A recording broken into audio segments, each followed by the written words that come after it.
What's going on, everybody? It's Cody. Welcome back to the channel. Here for the two-game semifinal WNBA 10K to first Tuesday night slate. That's a mouthful, but it's been a minute. I did not have a video out on Sunday. Obviously, I was out of town. Only 2K to first, so not too upset about that. About missing that slate. I personally did not play. I did have a bunch of lineups in the last slate. What was it? Wednesday night. And congrats to everybody in the Discord. It's messaged me and everything. They were a part of the train that won. I personally pulled that lineup out. I did not want to play. I knew Wnba would be the most popular of those, so I ended up going Kelsey Mitchell in one and Kalia Copper in the other. Looking back on it, I probably should have just used another lineup and made it Wnba because she was the safest, but you live and you learn. I did have the lineup that finished second. I needed Bridget Carrollton to hit a three there towards the end of the game, and it would have shipped with a lot smaller of a train. But it is what it is. I'm happy to see so many people in the Discord get the win. Some people said they were on a cold streak, really needed it. So love to see that. Let's get this 10K to first here on Tuesday night. Figure this contest will be pretty popular since there's not much else going on in the DFS space. So let's kick over here and look at the odds for these games. Obviously, we don't have the Sun game. I will have to look on my phone here. But the first game, Aces at the Liberty. Aces are 3.5 point underdogs, over-under of 164. And then the late game, Sun at the Lynx. Minnesota are 4.5 point favorites, over-under 151.5. So, all right, let's kick things off on the Aces side. We can kick over here to add more funds to the rotations, let's just start with that. So, starters are going to play just abnormally more minutes in the postseason, especially once we get into these like close to the elimination games or in the finals.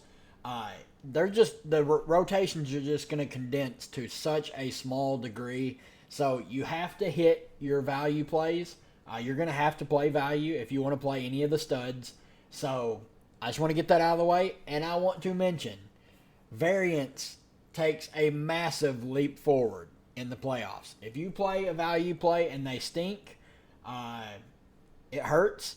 But if your star player does not play well, you are pretty much just dead. Like if you pick the wrong star player, you're pretty much just dead. So it's unfortunate, but that's just the way it is. Let's look at these rotations, though. Jackie Young, 33 minutes. Asia, 38. Kelsey Plum, 37. Kia Stokes got the start, only played 12 minutes. I'm not expecting her to start again this series. Alicia Clark came in and relieved her. Played really well off the bench, 24 minutes. I fully expect her to start over Stokes going forward. She's matched up with Stewie last year in the finals. She can do it again. Chelsea Gray, 26 minutes. Then you got Sydney Colson, played one small rotation, 4 minutes. And then Tiffany Hayes, 22 minutes. Nothing like out of the norm there for me personally. Then on the Liberty side, their starters just played huge minutes. Besides Benaj, which was really weird in my opinion. Phoebich, 34 minutes. Sabrina, 38. JJ, 33. Stewie, 35. Then you had 20 from Laney. You're going to have the 14 to 15 from Sloot. 10 for Kayla Thornton, 6 for Burke, and 5 for Baby Sably. Let's kick back over here and look at some of these prices. On the Aces side, best value on the slate probably is just going to be Alicia Clark, assuming maybe Ty Harris plays. If she doesn't, it's probably pretty close between her and Veronica Burton, but we'll talk about her in a bit. But Alicia Clark would look good at 4,600, assuming she starts. She should play 20-ish minutes off the bench no matter what. Same with Tiffany Hayes. I don't want to pay 7,100 for someone coming off the bench, though. So Tiffany Hayes, pretty much just an X out for me. Chelsea Gray, really, really rough game. 8K. She's perfectly fine for a bounce-back game. Don't mind her for tournaments. Jackie Young, 8,500. Kelsey Plum, 9K. Both these solid tournament plays. New York doubles Asia Wilson almost every time she touches the ball. They're just going to force someone else to beat them. And especially when Kia Stokes is on the floor, they do not worry about her one bit. They're just going to double Asia Wilson because Kia Stokes offers nothing on the offensive end. She can hit the occasional corner three or maybe grab an offensive board and put the ball back, but that is it. She offers no off the dribble game, no shooting upside.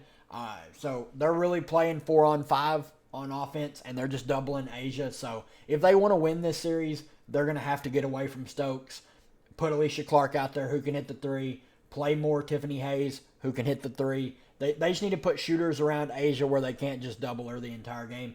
Everyone else here, I have zero interest in. I definitely would not recommend playing Kia Stokes, even if she starts. Do not expect her to be out there for very long, no matter what. Everyone else just not going to get enough run. On the New York side, I think Kayla Thornton is viable just because she's going to play 10 to 14 minutes off the bench. Not a good fantasy point per minute player. She's pretty bad. But at 3,800, she can get you there fairly easy and allows you to spend up and play a lot more of the studs. So I think she's in play. I really don't have much interest in like Baby Sabali or Burke, even though they're going to play just a fraction of minutes. I think Courtney Vandersloot is in play at 5,700. She's going to play 14 to 15 minutes. She's fine. She's been averaging almost a fantasy point per minute besides this one game here against Atlanta where she shot 0 of 5. She's going to pitch in some peripheral stats. So don't mind her as a cheap value play. I don't think many people are going to play her. Phoebich, 6,700. She looks really good for value. In the 3 playoff games, 25 in the blowout, 22 in a close game. That's a little concerning. And then 34 here in this game against the Aces. She didn't have a good game, so I'm expecting low to mid-30s minutes for her. Banaj Eleni, though, 7,200, only 21 minutes. She played fairly well. Like 7 peripheral stats, 3 stocks, only 4 points. She didn't shoot the ball well, so maybe that's why they didn't close with her. But the minutes are concerning, but I like the upside in someone like Banaj Eleni. Then Jonquel Jones, 9,800. She's absolutely just smashed the Aces all season long. Just a rebound monster. 35 fantasy points in 33 minutes. Shot 4 of 10. I think she makes for a solid play at sub 10K. Sabrina Ionescu, 10.3K. We all know the upside that she brings because she's running the point. 9 peripheral stats, 3 stocks last game, 21 real-life points. She's going to shoot it a ton. Love the upside on a player like her. And then Stewie at the top. Probably my favorite spend up at 11.1K. She also has just smashed the Aces pretty much all season long. She's going to play big minutes. She's going to take the most shots on the team more than likely. She can stuff the stat sheet. She just looks really, really good at 11.1K.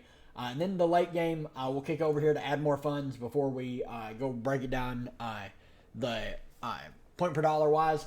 On the Sun side, they got the win in game 1. They ran an extremely tight rotation. Dejanay, 40 minutes, played the entire game. Marina Mabry, 37 minutes, almost played the whole game. Alyssa Thomas practically played the entire game. 38 minutes, she rested a small period to start the fourth quarter. Dewana Bonner played 32 minutes. Veronica Burton played 27. And then you see Bree Jones, 18. Olivia Nelson-Ododa, 5 minutes. We'll talk about them here in just a second. But then you got the Lynx. Carrollton, 36 minutes. Alana Smith, 32 minutes. We're going to talk about her in just a minute. Nafisa Collier, 37. Courtney Williams, 32. Kayla McBride, 38. They also ran an extremely tight rotation. Heidemann and Hines Allen, the only 2 off the bench, 10 and 11 minutes respectively.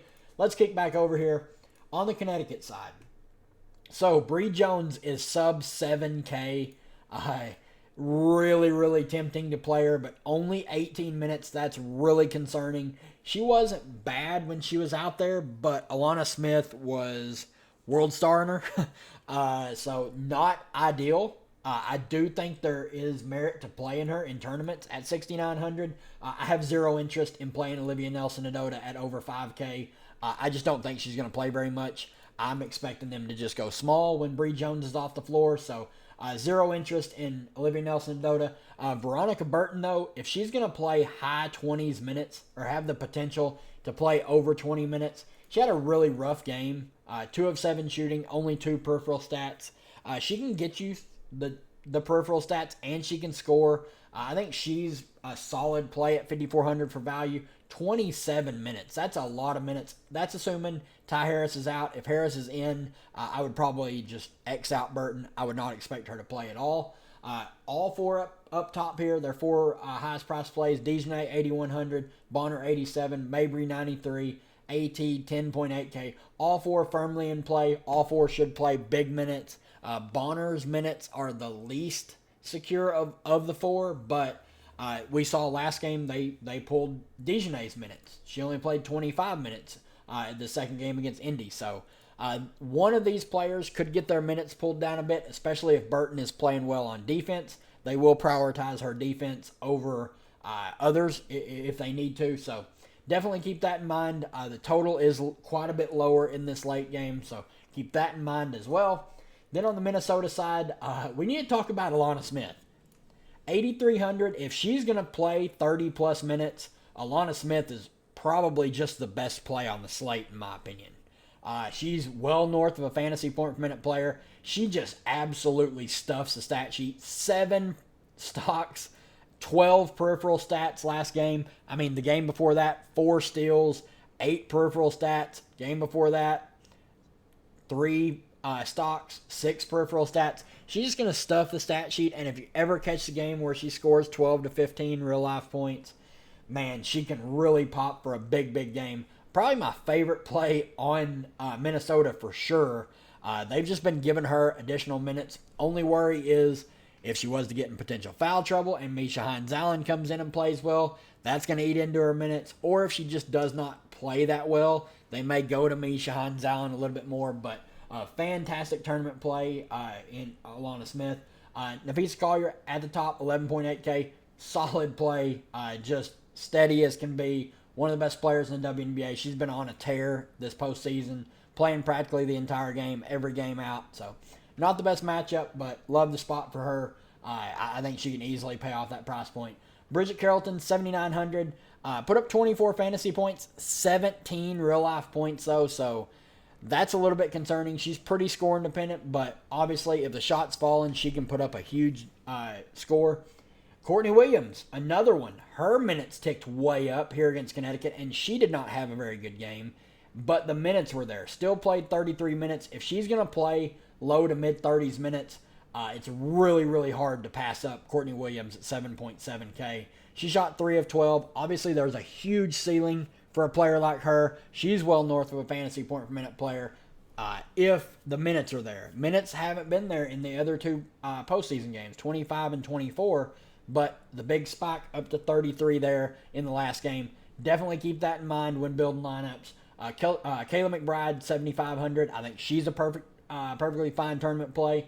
Going to play huge minutes. Needs to hit her threes to really hit value. Shot 5 of 11. 12 real-life points. 21 fantasy points. I think she can get there at 7,500, so don't mind her. And then like Misha Hines-Allen and Natisha Heidemann are both fine plays. Not really crazy about either of them at their price points. I think if I was going to play one of them, it would be Heidemann at 5K just because I think they're more prone to sit Courtney Williams over Alana Smith of late, the way Alana's been playing. So that's going to do it for me, guys. I hope you enjoy the video. If you enjoy the content, leave a like on the channel. Really helps out the channel grow. Winding down this WNBA season, full on in the postseason swing. Hop in the live stream tomorrow night. We'll be live before lock, 45 minutes before lock. I will see all you guys there.